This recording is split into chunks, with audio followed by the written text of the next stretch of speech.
Kalau orang yang menanam padi, belum tentu dia panen atas apa yang dia tanam, walaupun tiap hari dia membajak sawah. Sama pula, orang yang beramal itu belum ada jaminan bahwasanya amal itu langsung diterima oleh Allah. Sesungguhnya tidak ada garansi, tidak ada jaminan mutu bahwasanya amal ibadah kita di bulan Ramadan itu telah diterima oleh Allah.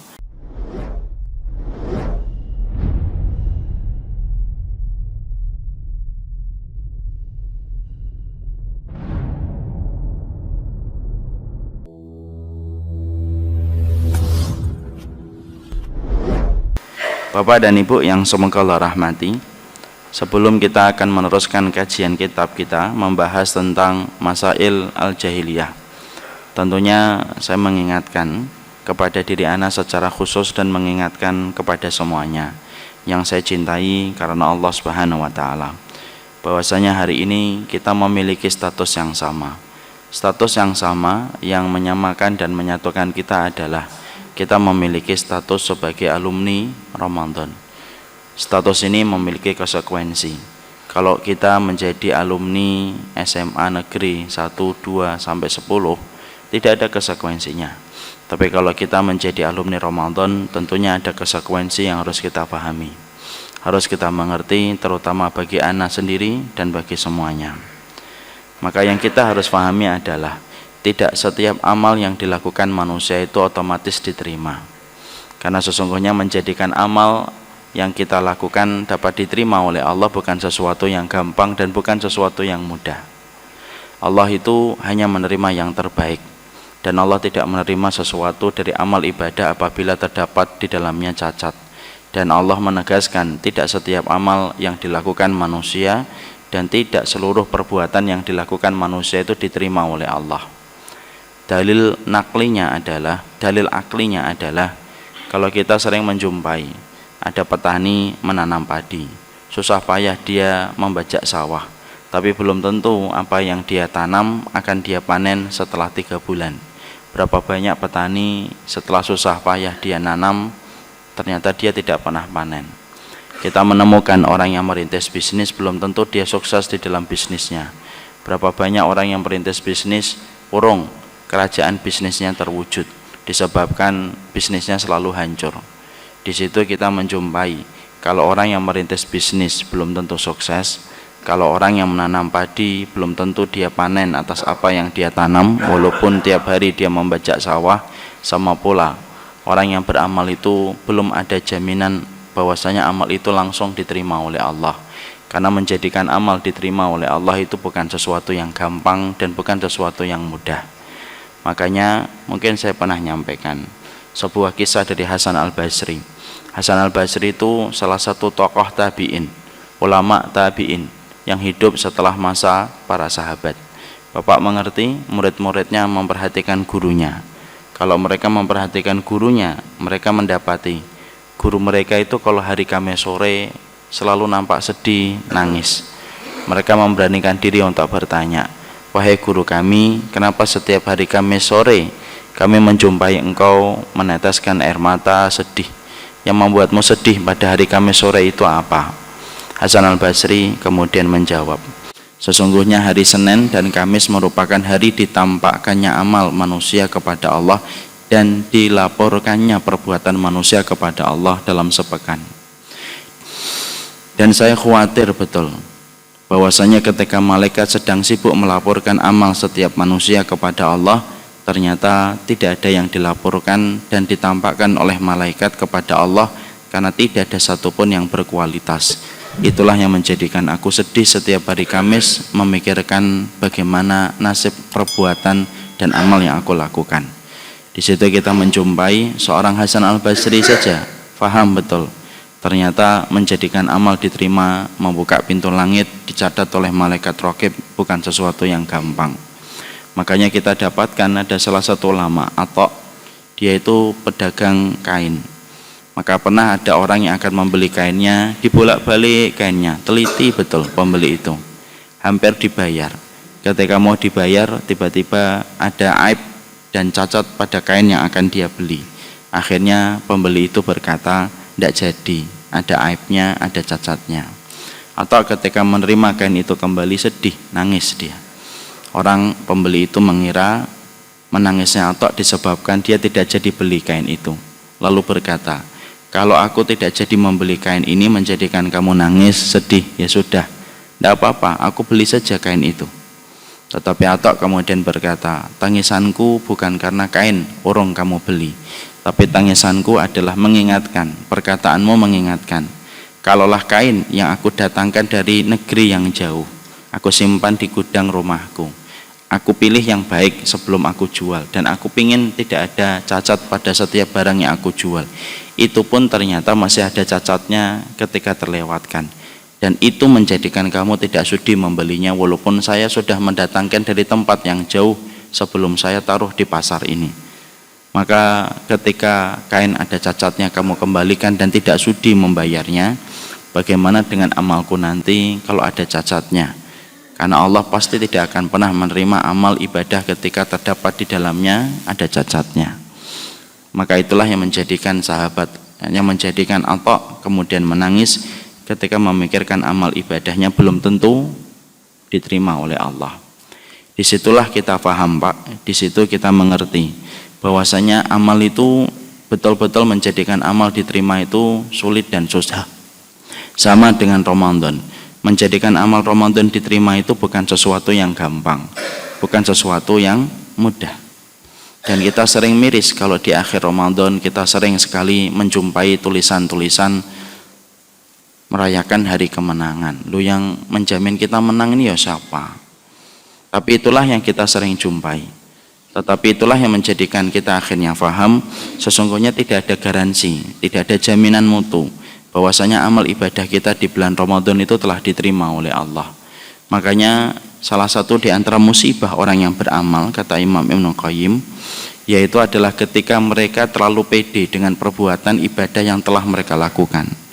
Karena kalau orang itu sudah merasa pede dengan amal perbuatan yang mereka lakukan, maka mereka setelah itu apa adanya dan ala kadarnya ketika beramal, karena sudah merasa setiap amal perbuatan yang mereka lakukan itu telah diterima oleh Allah.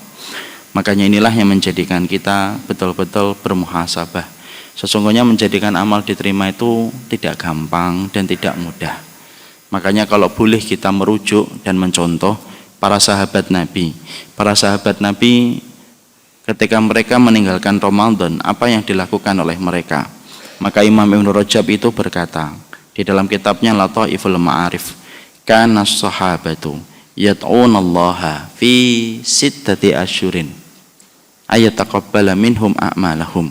Para sahabat itu ketika mereka ditinggalkan Ramadan, tidak ada kesibukan yang paling menyita waktu mereka setelah ditinggalkan Ramadan kecuali mereka itu berdoa supaya amal Ramadan mereka diterima, dan mereka merutinkan doa itu sampai 6 bulan setelah ditinggalkan Ramadan. Ayo kita hitung ya, bulan apa itu?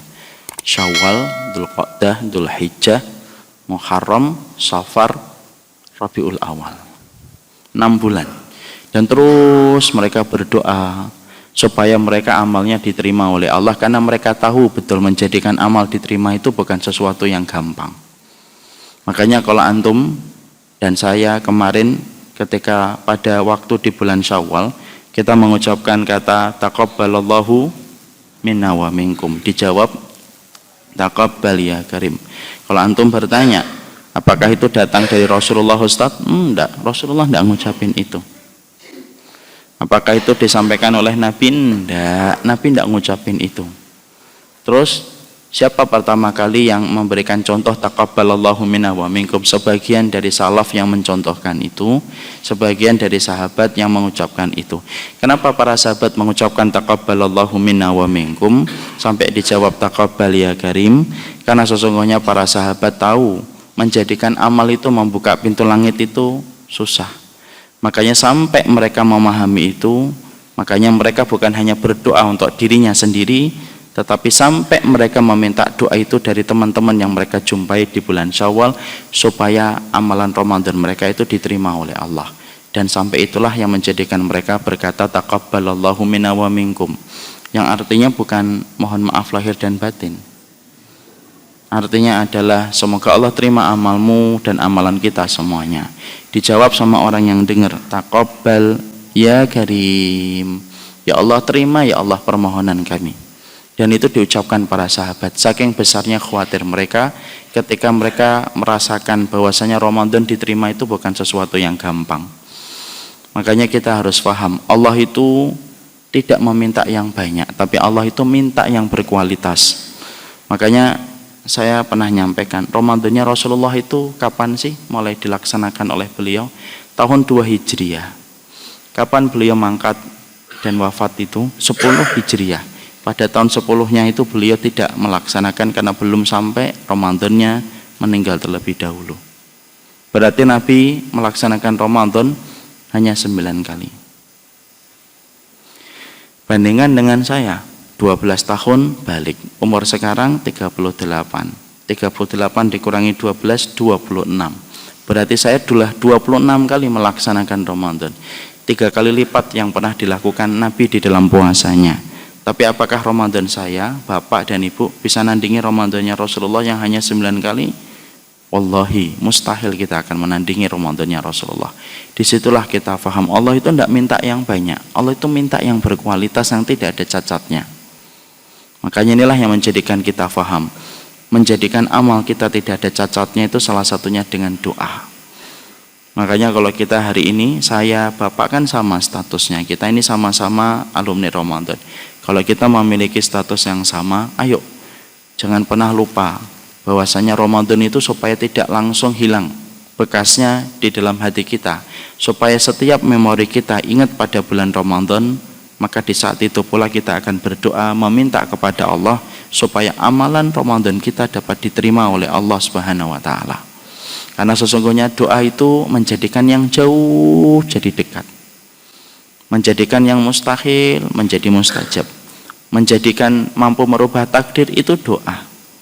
Makanya kalau kita ngikutin para sahabat sampai 6 bulan, berarti kita harusnya tidak pernah lupa terhadap Ramadan.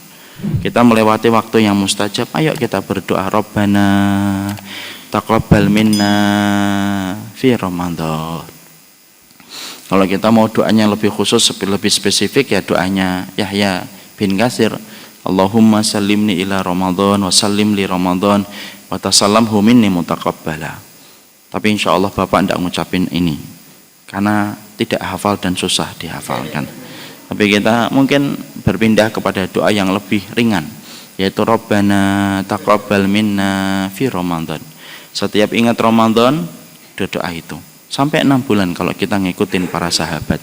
Dan ingat, doa itu mengetuk pintu langit. Dan ada sebuah kaidah penting yang disampaikan oleh para ulama.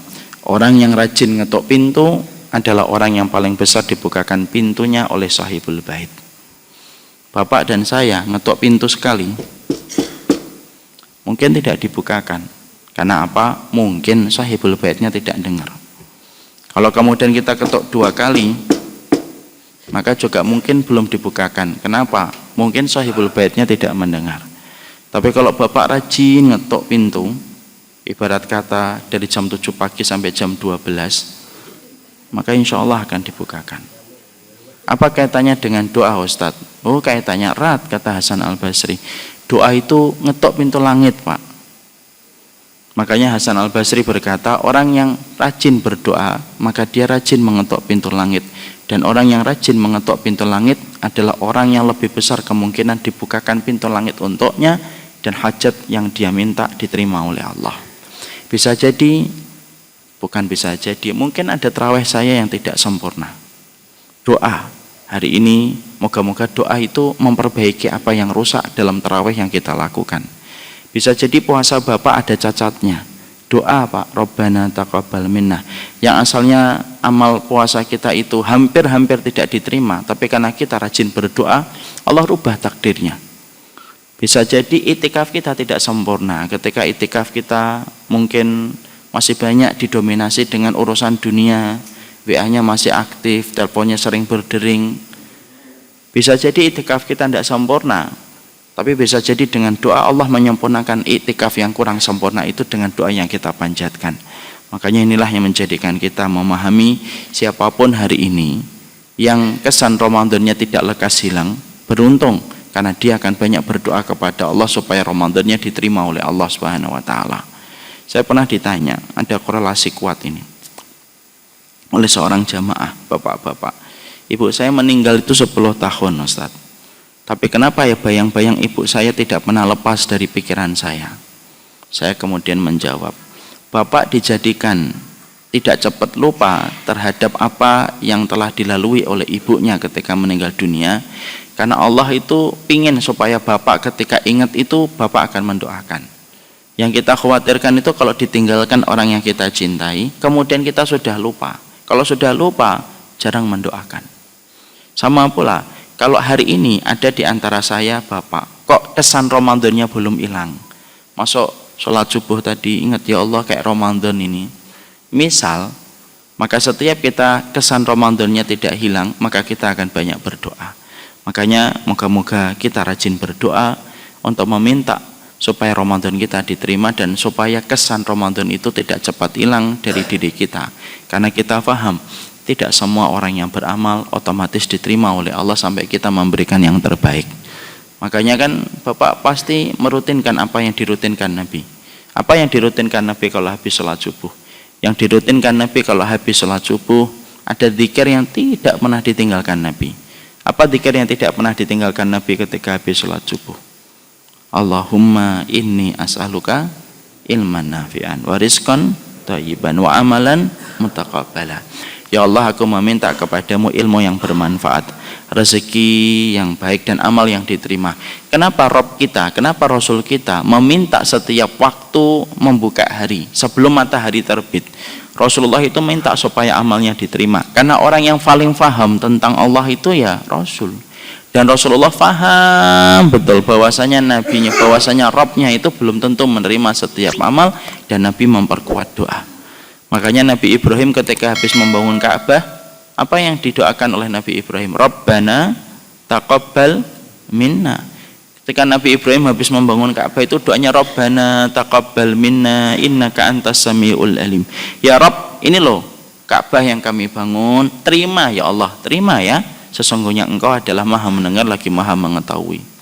Kalaulah kemudian Nabi Ibrahim, kalaulah kemudian Nabi Muhammad, dua orang yang paling paham tentang Allah itu adalah dua orang tersebut, ternyata mereka masih memohon supaya amalnya diterima, dan itu mereka kuatkan setiap amal itu dengan doa. Lu apalagi kita, Pak, kita lebih fakir dan lebih berhajat amal kita diterima daripada Ibrahim dan Rasulullah.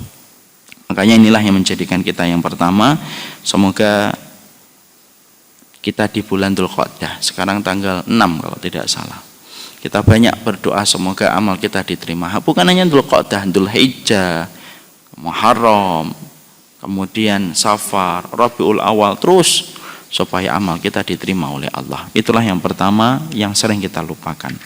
Yang kedua yang ingin saya sampaikan untuk menjadi nasihat untuk diri anak sendiri adalah, sesungguhnya amal apabila diterima itu pasti punya tanda, punya karakteristik, punya identitas. Antum kalau makan meninggalkan bekas, antum meninggalkan bekas. Bahkan banjir yang masuk ke dalam rumah kita itu pun meninggalkan bekas. Makanya dinding-dinding kita itu selalu merekam jejak banjir kalau masuk ke rumah kita. Itu semuanya meninggalkan bekas. Maka sesungguhnya sama, amal apabila diterima itu meninggalkan bekas, Pak. Dan amal apabila diterima itu, bagaimana bekas ketika amal itu diterima tandanya? Nah, kita bacakan dulu ayat di dalam surat Al-Lail. Fa amma man a'ta wattaqa wa saddaqa bil husna fasanuyassiruhu lil yusra. Siapapun yang habis bertakwa, bersedekah, mengimani surga, maka kami akan mudahkan seluruh jalan kebaikan untuknya. Artinya, orang yang apabila diterima amal ibadahnya itu selalu dimudahkan, setelah Allah terima amal ibadahnya, dia dimudahkan untuk melakukan ketaatan dan kebaikan. Jadi kalau kita ingin tahu amal Ramadan kita diterima, ya kita lihat diri kita ketika di bulan Syawal, ketika kita di bulan Dzulqa'dah. Nanti yang nampak itulah bagaimana kita melihat amal kita di bulan Ramadan. Maaf ya Pak, Ibu, kalau ada di antara Bapak dan Ibu masih memegang mushaf, hari ini membaca Al-Quran, melazimi Al-Quran setiap harinya, sebagaimana antum melazimi mushaf itu dan Quran itu ketika di bulan Ramadan, walaupun kuantitasnya, volumenya ayat yang kita baca tidak sama dengan volume ayat yang kita baca di bulan Ramadan. Kalau mushaf itu masih terbuka dan masih kita baca, gembira, Jangan-jangan Allah itu nerima tilawah kita di bulan Ramadan sampai Allah jadikan kita masih membaca tilawah mushaf itu ketika sudah di luar bulan Ramadan. Walaupun mungkin tidak sebanyak ketika di bulan Ramadan. Tapi amalan ketaatan selalu mengundang amal ketaatan berikutnya untuk datang. Kalau ada di antara bapak yang kemudian sholat malamnya masih terjaga, walaupun mungkin tidak sebanyak dan tidak sesering ketika di bulan Ramadan, kalau malam capek dia kemudian hanya witir saja, tapi masih terjaga, bergembira, husnudon.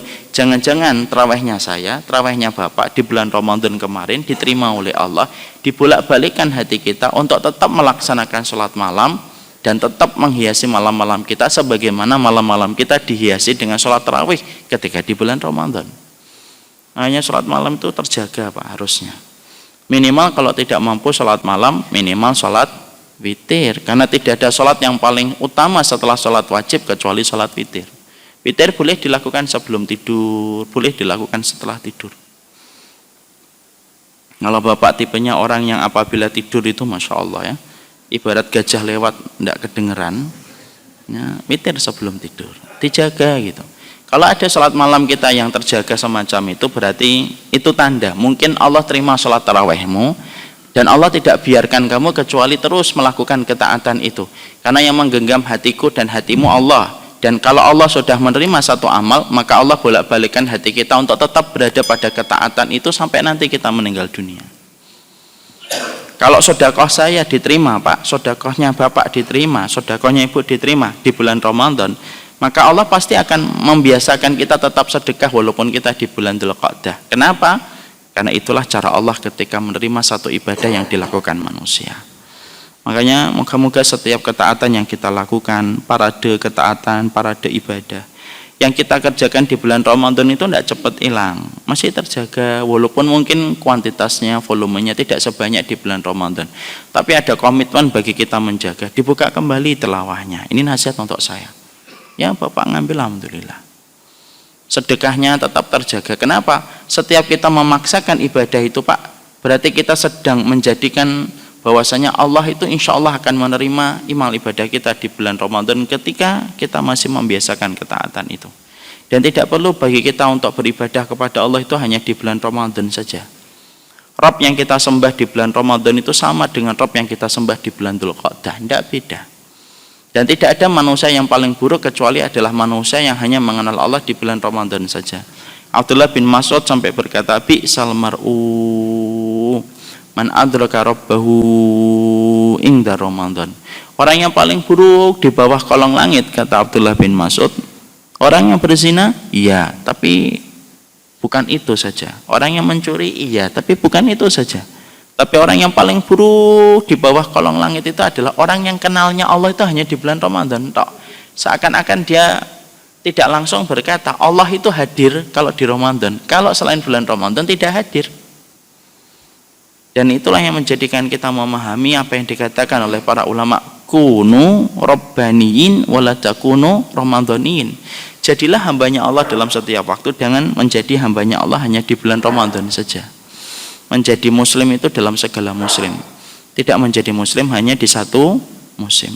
Dan itulah yang menjadikan kita, semoga kita tetap menjadi orang-orang yang tetap melaksanakan ketaatan, melaksanakan ibadah dalam seluruh titian kehidupan kita, dan semoga itu menjadi tanda gembira Allah menerima seluruh amal ibadah kita di bulan Ramadan. Semoga Bapak, Ibu semuanya yang berkumpul di sini, kita semuanya akan kumpul nanti di surga amin insyaallah. Dan semoga Allah akan memanggil kita dari pintu Ar-Rayyan. Karena surga itu memiliki banyak pintu, ada pintu jihad, ada pintu puasa, ada pintu sedekah. Dan semoga salah satunya yang memanggil kita itu adalah pintu puasa. Dan kita harus paham ya Pak, nanti orang itu ketika masuk surga itu rombongan-rombongan. Wasiqal ladzina taqaw rabbahum ilal jannati zumara. Orang yang bertakwa itu nanti dibimbing masuk surga itu zumara, berjamaah. Tidak ada. Pertama kali siapa yang masuk surga? Nabi dengan ulul azmi. Siapa itu Nabi ulul azmi? Nuh, Ibrahim, Musa, Isa, Muhammad. Kenapa disebut ulul azmi? Kesabaran mereka luar biasa di tengah ujian mereka dalam dakwah yang begitu berat. Makanya disebut ulul azmi. Pertama kali yang mengetok pintu surga, dibuka pintu surga. Pintu surga itu tertutup, Pak. Dan nanti akan dibuka pertama kali oleh siapa? Rasulullah. Makanya Nabi berkata, wal ya'tiyanna 'alaiha yaumun wa hiya kadzidun minaz-ziham. Pintu surga itu sekarang hening, tenang gitu pintu surga itu, kata Nabi. Wal ya'tiyanna 'alaiha yauman, dan akan datang satu kondisi pada pintu-pintu itu wa hiya kadzidun, pintu itu menjadi riuh karena banyaknya orang ketika akan memasuki surga. Masya Allah. Kalau Bapak pernah melihat video Masjid Nabawi tengah malam sebelum dibuka, kemudian petugasnya membukanya dari pakai tangga, dia dibuka celek, langsung brol banyak. Nah, itulah gambaran yang bisa kita persepsikan. Itulah nanti ketika masuk surga. Dan setiap orang nanti ketika masuk surga itu berdasarkan amal-amal istimewa yang pernah mereka lakukan dan mereka jaga sampai mereka meninggal dunia. Makanya nanti ahlus shalah lewat. Ahlus shalah namanya ketemu ahlus shalah, Pak. Kemudian ahlus sedekah, nanti ketemu ahlus sedekah. Ahlul jihad, ketemu ahlul jihad nanti. Mereka masuk bareng-bareng di situ. Makanya yang kita khawatirkan jangan sampai waliyadzubillah saya dan Bapak ahlus shalah lewat, kita bukan ahlus shalah. Ahlul jihad lewat, kita tidak pernah jihad. Ahlul ilmi lewat, kita bukan ahlul ilmi karena iqra'nya masih iqra' 3, ya kan? Kemudian ahlus sedekah lewat, kita juga bukan ahlus sedekah karena kita sering tidak sedekah. Ahlu puasa lewat, kita juga bukan ahlu puasa. Dan akhirnya tidak ada yang memantaskan kita untuk masuk pada rombongan itu ketika akan dimasukkan ke dalam surga. Makanya amalan itu ada sesuatu yang harus dijaga, betul. Salah satu yang kita jaga itu puasa, ya. Dan itu yang kita harapkan, semoga puasa itu nanti akan menjadikan pintu ar-rayyan itu memanggil kita, ya. Semoga Allah menjaga setiap amalan istimewa yang kita lakukan. Dan semoga kita nanti kalau ahlu sedekah lewat, kita ahlu sedekah. Kalau ahlu shalah lewat, kita termasuk ahlu shalah. Kalau ahlu jihad lewat, kita ahlul jihad. Kalau ahlu ilmi lewat, kita juga termasuk ahlul ilmi. Makanya kan ada satu manusia yang dipanggil oleh 8 pintu surga. Siapa itu? Abu Bakar radhiyallahu anhu. Pintu salat manggil Abu Bakar. Pintu puasa manggil Abu Bakar. Pintu sedekah manggil Abu Bakar. Karena saking besarnya keutamaan yang dimiliki oleh Abu Bakar radhiyallahu anhu.